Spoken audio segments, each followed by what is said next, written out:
नमस्ते, fashion creators channel में आप सबका स्वागत है। आज के इस वीडियो में हम देखने वाले हैं हेवी साइज़ का डीप नेक ब्लाउज़ का परफेक्ट कटिंग। इसी के साथ मैंने यहाँ पे शेयर किया है, जब डीप नेक ब्लाउज़ का कटिंग करते हैं तब कुछ ना कुछ प्रॉब्लम्स हमें ज़रूर आती है।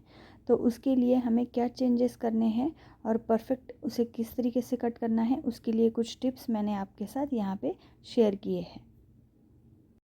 आज की कटिंग हम लोग 44 चेस्ट साइज़ के हिसाब से बनाएंगे, लेकिन इसमें जो भी मैंने टिप्स शेयर किए हैं वो आप किसी भी चेस्ट साइज़ के लिए इस्तेमाल कर सकते हैं।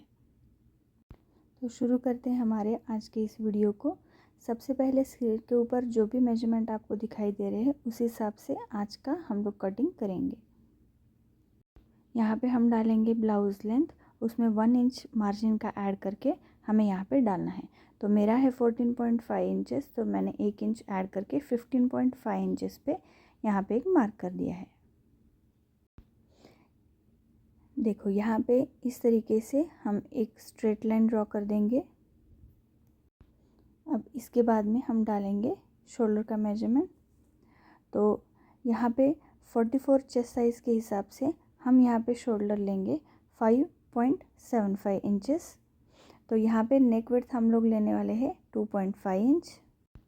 तो जब भी हेवी साइज़ का ब्लाउज़ होता है यानी कि 44, 46, 48, तो तब हम लोग नेक विड्थ लेते हैं 2.5 इंचेस और उसके आगे हम लोग शोल्डर का पट्टी डिसाइड करते हैं। तो शोल्डर के पट्टी के लिए जितना भी शोल्डर का पट्टी आपको चाहिए होगा, जैसे 2.5 इंच, तो आप उसमें 0.25 इंच ऐड करोगे और वो आप यहाँ पे मार्क कर दोगे। अब इसके बाद में यहाँ पे हम डालेंगे आर्म होल का मेजरमेंट। तो यहाँ पे मैंने लिया है 6 इंचेस। 44 साइज़ के लिए हम 6 इंचेस यहाँ पे मार्क किया है। तो ऊपर जितना लिया मैंने नीचे एक बार उसको चेक कर लिया, सेम हमें उतना ही लेना है। अब इसको इस तरीके से एक स्ट्रेट लाइन ड्रॉ कर देंगे। तो देखो, जब भी हमारा नेक डीप होता है तो तब हमें चेस्ट लाइन के ऊपर यानी कि हमारी सीने की जो लाइन है, छाती की जो लाइन है, वहाँ पे हमें थोड़े से चेंजेस करने होते हैं। तो वो अब हम यहाँ पे देख लेते हैं। तो देखो यहाँ पे हम जब भी छाती का पूरा घेरे का मेजरमेंट डालते हैं तो इसे हमें 1/4 से हम डिवाइड करते हैं और वो यहाँ पे मार्क कर देते हैं। मतलब जितना भी हमारा पूरा घेरा आएगा उसका चौथा भाग हम लोग यहाँ पे डालते हैं। अब ये सभी साइज़ेस के लिए हम लोग सेम करते हैं, पर अगर हमारा नेक बहुत ज़्यादा डीप और ब्रॉड रहेगा तो हम यहाँ पे क्या करेंगे, आधा इंच और अंदर की साइड मार्क कर देंगे। अब ये भी आप सभी साइज़ेस के लिए करोगे कब, जब आपका नेक काफ़ी ज़्यादा डीप और ब्रॉड रहेगा, तब आपको ये चेंजेस करने हैं। अब यहाँ पे हम लोग डालेंगे 1/4 ऑफ वेस्ट यानी कि कमर का चौथा भाग। उसमें हम ऐड करेंगे 1 इंच जो हमारा बैक के टक्स में चला जाएगा। अब ये 2 पॉइंट के आगे हमें छोड़ना है 1.5 इंच का सिलाई मार्जिन जो हम अलग से छोड़ेंगे। तो यहाँ पे मैंने 1.5 इंच पे एक मार्क कर दिया और ऊपर भी हम लोग चेस्ट लाइन पे एक 1.5 इंच का मार्क कर देंगे। तो ये हमारा एक्स्ट्रा का मार्जिन हो जाएगा। आप चाहे तो 2 इंच भी यहाँ पे छोड़ सकते हैं। अब इसके बाद में जो पॉइंट्स अभी हमें यहाँ पे मिले हैं, इस तरीके से हमें इसे जॉइन कर लेना है। इसके बाद में हमें करना है टक्स का मार्किंग। तो उसके लिए हमें जितना भी हमने यहाँ पे वेस्ट लाइन पे मार्क किया है 1 इंच अंदर की तरफ मार्क करेंगे और जितना भी बचेगा उसका हम एक सेंटर पॉइंट निकालेंगे। सेंटर पॉइंट को मार्क करने के बाद में ऊपर हम लेंगे 4 से 5 इंच।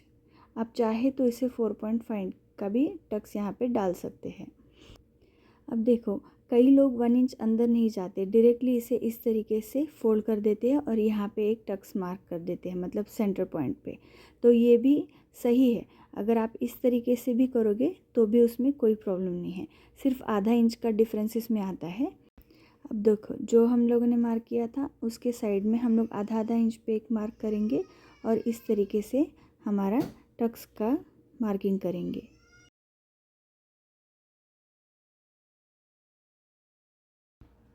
अब इसके बाद में हमें करना है आर्म होल का शेपिंग। तो उसके लिए हम लोग यहाँ से 1 इंच एक पे एक मार्क करेंगे, 1.25 इंच पे भी हम लोग यहाँ पे मार्क कर सकते हैं। तो यहाँ पे मैंने 1 इंच पे एक मार्क कर दिया। अब इसका हम सेंटर निकालेंगे। अब ये सेंटर निकालने के बाद हम यहाँ पे इस तरीके से बैक आर्म होल का शेपिंग करेंगे।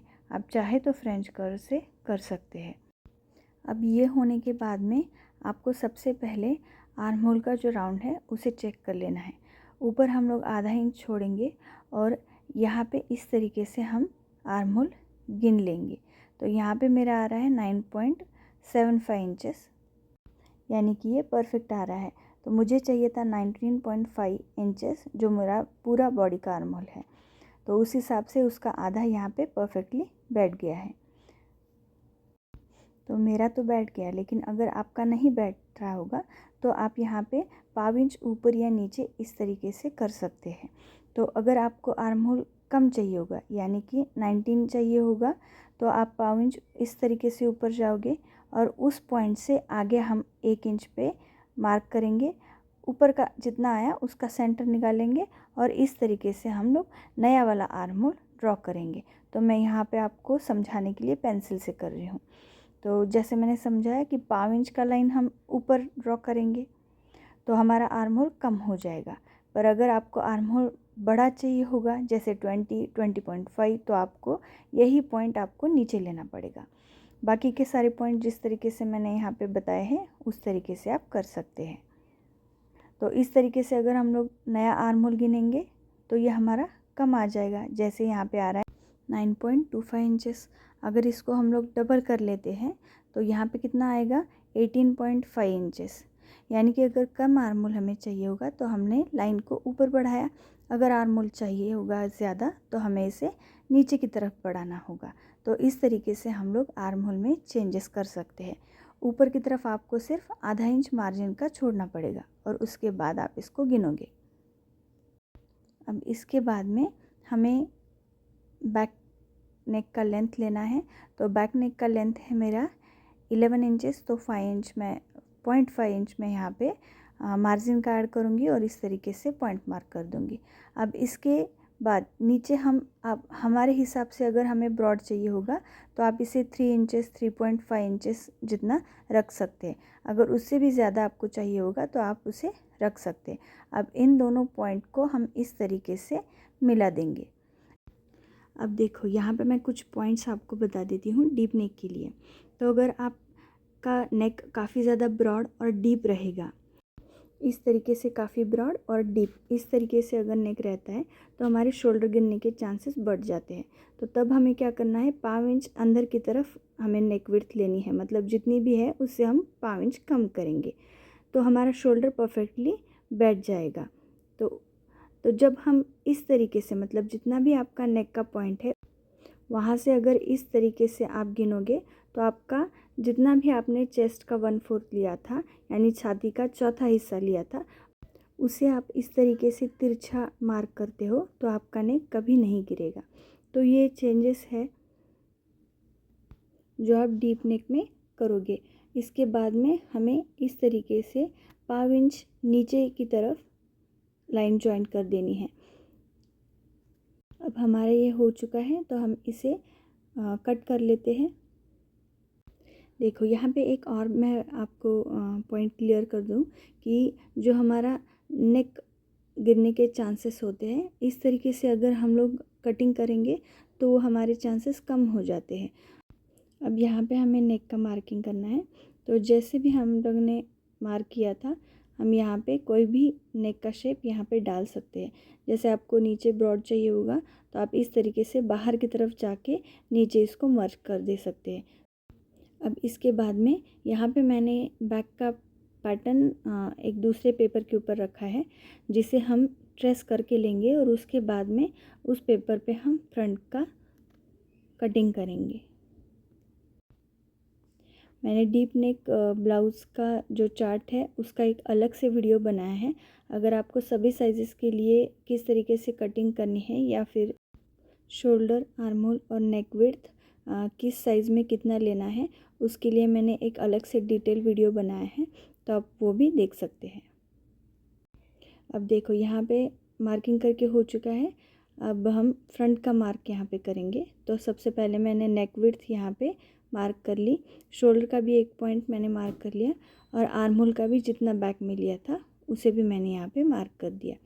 अब इसके बाद में यहाँ से हम आधा इंच एक तिरछा मार्क करेंगे जो सभी साइज़ में इतना ही आएगा। ये सेंटर का पॉइंट हमने यहाँ पे मार्क कर दिया और उसके बाद में यहाँ पे हम करेंगे फ्रंट आर्म होल का शेपिंग। तो सेंटर पॉइंट से आप पाव इंच जितना या 2 लाइन जितना अंदर की लेना ताकि फ्रंट का जो शेपिंग है वो और भी ज़्यादा अच्छे से आए। अब इसके बाद में हमें लेंथ में हम आधा से पौना इंच तक नीचे की तरफ एक मार्क कर देंगे। तो आप चाहे तो थोड़ा एक्स्ट्रा रख सकते हो, तो वो बाद में हम लोग उसे कट कर दे सकते हैं। तो इस तरीके से मार्क होने के बाद में एक स्ट्रेट लाइन मैंने यहाँ पे मार्क कर दिया है। अब ये हो जाने के बाद में हमें करना है बस्ट पॉइंट का मार्किंग। अगर आपको बस्ट पॉइंट नहीं पता है तो आप 1/4 ऑफ चेस्ट और उसमें आधा इंच मिला के यहाँ पे मार्क कर सकते हो, यानी कि आपके छाती का चौथा हिस्सा और उसमें आधा इंच मिला के जितना भी आएगा वो यहाँ पे हम डाल देंगे। अब इसके बाद में हम डालेंगे अपेक्स टू अपेक्स का मार्किंग। अगर ये भी आपको नहीं पता है तो आपका जितना भी चेस्ट राउंड है उसको आप 10 से डिवाइड करोगे, छाती का जो 10वां भाग है वो आप यहाँ पे डालोगे। तो इस तरीके से मैंने यहाँ पे मार्क कर दिया है। अब इसके बाद में जितना भी हमारा ऊपर आया है उससे आधा इंच कम करके हम यहाँ पे नीचे डालेंगे। ऊपर मेरा आया था 4 इंचेस, तो नीचे मैं यहाँ पे डाल रही हूँ 3.5 इंच यानी कि 3.5 इंच। अब ये दोनों पॉइंट को इस तरीके से हमें मिला देना है। अब ये जो पॉइंट्स मैंने बताए हैं ये आप किसी भी साइज़ के लिए सेम इसी तरीके से मार्क कर सकते हो। अब इसके आगे हमें टक्स कितने इंच का लेना है वो एक बार हम देख लेते हैं। तो ये जो टक्स है हम सभी साइज़ेस में अलग अलग लेते हैं। तो यहाँ पे मैं आपको सभी साइज़ेस के लिए कितना टक्स आएगा वो बता देती हूँ। तो देखो ये वाला टक्स आपको कितना लेना है, तो 28 से 30 अगर चेस्ट रहेगा तो आप 2 इंच का टक्स लोगे, 31 से 36 तक 2.5 लोगे, 37 से 42 तक 3 इंच का और 43 से आगे जितना भी रहेगा वहाँ पे हम डालेंगे 3.5 इंच यानी कि 3.5 इंच का हम यहाँ पे टक्स लेंगे। तो यहाँ पे जितना भी पॉइंट आया था उसके आगे मैंने 3.5 इंचेस पे एक मार्क कर दिया। अब इस पॉइंट के ऊपर हमें जाना है 2 इंचेस से 1.25 इंच या आप 2.25 इंच भी जा सकते हो।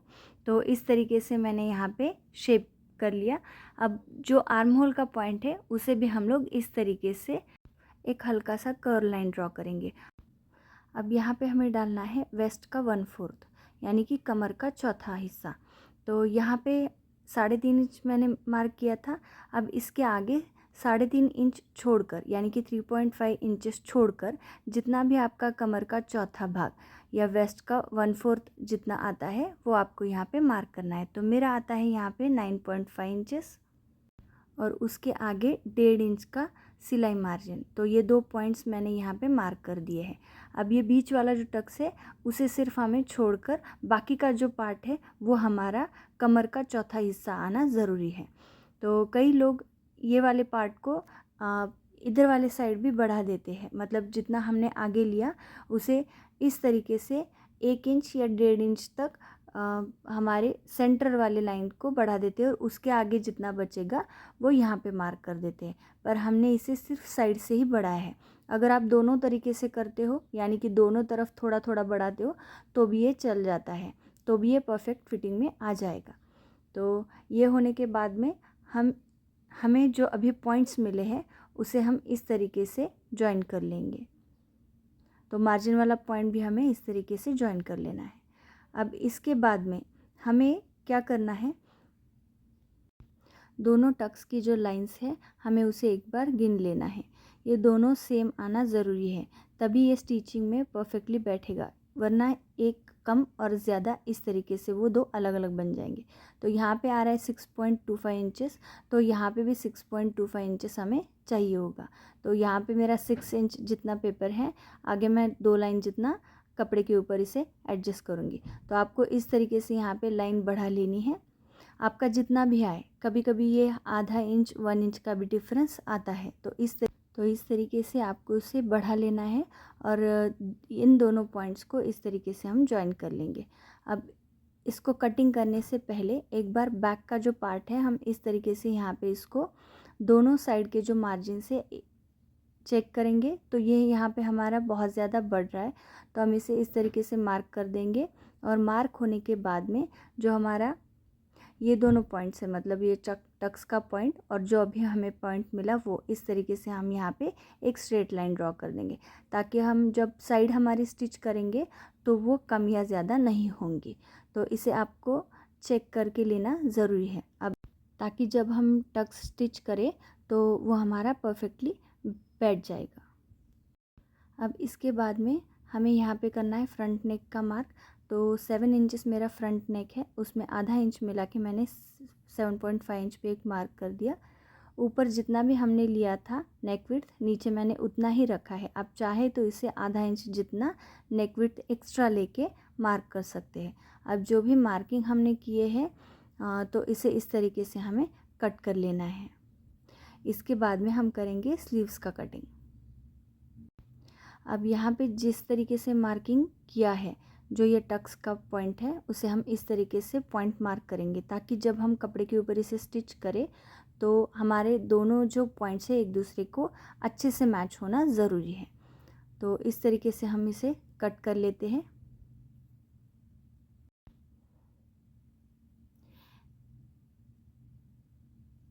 अब देखो यहाँ पे ये दो पॉइंट्स एक दूसरे को मैच हो जाएंगे, तो ये हमारा परफेक्टली नीचे की तरफ भी मैच हो जाएगा। तो और पफ भी हमारा इसका बहुत अच्छे से ऊपर के आएगा। तो यहाँ पे हमें छोड़ना है 1/4 या फिर हाफ इंच जितना मार्जिन, जितना भी आप सिलाई में लेते हो उतना मार्जिन इन दोनों साइड में आपको छोड़ना होगा। बाकी मार्जिन छोड़ने की ज़रूरत नहीं है, हम लोगों ने उसे पहले ही इसमें इंक्लूड कर दिया था। अब इसके आगे हमें करना है स्लीव्स का कटिंग। तो इसके लिए मैंने यहाँ पे एक फोल्ड पेपर ले लिया है। तो अब इसे किस तरीके से करना है वो एक बार हम देख लेते हैं। ये विड्थ हमें कितना चाहिए होगा, तो जितना भी हमारा 1/4 ऑफ चेस्ट आएगा, यानी कि छाती का चौथा हिस्सा, तो उसमें से आधा इंच हमें कम करना है और जितना भी बचेगा हम यहाँ पे मार्क करेंगे। तो मेरा यहाँ आता है 10.5 इंच, यानी कि चौथा हिस्सा आ रहा था 11 इंचेस, उसमें से आधा इंच मैंने कम कर दिया, तो यहाँ पे मेरा आया 10.5 इंच। तो मैंने 10.5 इंच पे यहाँ पे एक मार्क कर दिया। आपका जितना भी आएगा आप इसी तरीके से उसे मार्क कर देना। अब ये साइड वाला हमें नहीं चाहिए। अब उसके बाद में यहाँ पे हमें करना है कैप हाइट का मार्किंग। तो आप इसे 3 इंचेस, 3.5 इंचेस या 4 इंचेस जितना रख सकते हो। तो यहाँ पे मैं ले रही हूँ 3.5 इंचेस। इसमें ज़्यादा कुछ फ़र्क नहीं पड़ता है, अगर आप 3 इंचेस या 3.5 इंचेस रखते हो तो भी। तो ये इस तरीके से हमें यहाँ पे लाइन ड्रॉ कर लेनी है। अब ये हो जाने के बाद में हमें क्या करना है, अंदर वाली साइड हमें 1.5 इंच पे एक मार्क करना है। तो ये हमारा मार्जिन हो जाएगा, जो कि इसी में इंक्लूड है, अलग से हमें मार्जिन छोड़ने की ज़रूरत नहीं होगी। अब इसके बाद में यहाँ पे हम डालेंगे स्लीव्स का लेंथ। तो स्लीव्स का लेंथ मेरा है 9 इंच, तो मैंने हाफ इंच मार्जिन का छोड़ के 9.5 इंचेस पे एक मार्क कर दिया है। आपका जितना भी होगा आप उसमें आधा इंच ऐड करके मार्क कर देना। इसके बाद में यहाँ पे हम डालेंगे स्लीव्स का राउंड। तो स्लीव्स का राउंड मेरा है 14 इंचेस, तो उसका आधा मैं यहाँ पे डालूँगी 7 इंचेस। आपका जितना भी आएगा उसको आधा करके आपको यहाँ पे डालना है। अब इस पॉइंट के आगे हमें छोड़ना है 1.5 इंच का मार्जिन। तो पहले इन दोनों पॉइंट्स को इस तरीके से मिला देंगे। अब इस वाले पॉइंट से आगे हम छोड़ेंगे 1.5 इंच का मार्जिन। तो इन दोनों पॉइंट को भी हम इस तरीके से जॉइन कर लेते हैं। अब ये हो जाने के बाद में यहाँ से हम 1 इंच पे एक मार्क करेंगे और इन दोनों पॉइंट को इस तरीके से हम लोग मिला देंगे और यहाँ पे हम लोग स्लीव्स का शेपिंग करेंगे। अब ये जो लाइन है इसका हमें सेंटर निकालना है, तो यहाँ पे मैंने सेंटर पॉइंट मार्क कर दिया। अब दोनों तरफ मैंने 1 इंच पे एक मार्क कर दिया। आपका साइज़ जो भी हो, स्लीव्स आप इसी तरीके से कट कर सकते हो। अब इसके बाद में हम शेपिंग करेंगे। तो अगर आप नए हो तो मैं आपको कुछ और पॉइंट्स इसमें बता देती हूँ। तो ये वाली जो लाइन है इसका हम वापस से एक सेंटर निकालेंगे, उसमें हम 5 इंच नीचे जाएंगे, इस वाले पॉइंट से भी 5 इंच नीचे और आधा इंच ऊपर की तरफ एक मार्क कर देंगे। अब ये सारे पॉइंट्स हो जाने के बाद में इस तरीके से हम लोग बैक आर्म होल का, यानी कि बैक का जो स्लीव्स का आर्म होल है उसका शेपिंग इस तरीके से हम करेंगे। और ये होने के बाद में इन सारे पॉइंट्स को हम लोग इस तरीके से, जैसे मैं वीडियो में बता रही हूँ उस तरीके से आप ज्वाइन करोगे। अब यहाँ पे मैंने आधा इंच नीचे की तरफ मार्क करके लाइन को जोड़ दिया है। इस तरीके से अगर हम लोग कटिंग करते हैं तो हमारी स्लीव एकदम परफेक्टली बैठ जाती है। तो हमारे यहाँ पे मार्किंग हो चुका है, अब हम इसे कट कर लेंगे। तो जिस तरीके से मैंने यहाँ पे स्लीव्स का मार्किंग बताया है या ड्राफ्ट बताया है, उस तरीके से अगर आप किसी भी साइज़ का स्लीव्स कट करते हो तो ये परफेक्टली बैठ जाता है।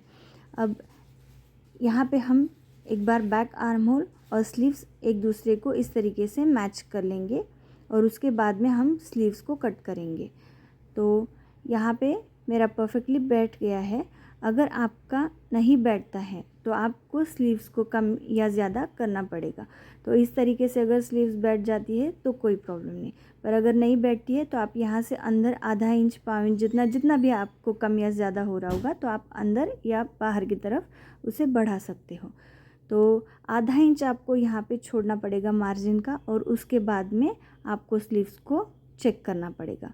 तो इस तरीके से होने के बाद अब हम स्लीव्स को कट करेंगे।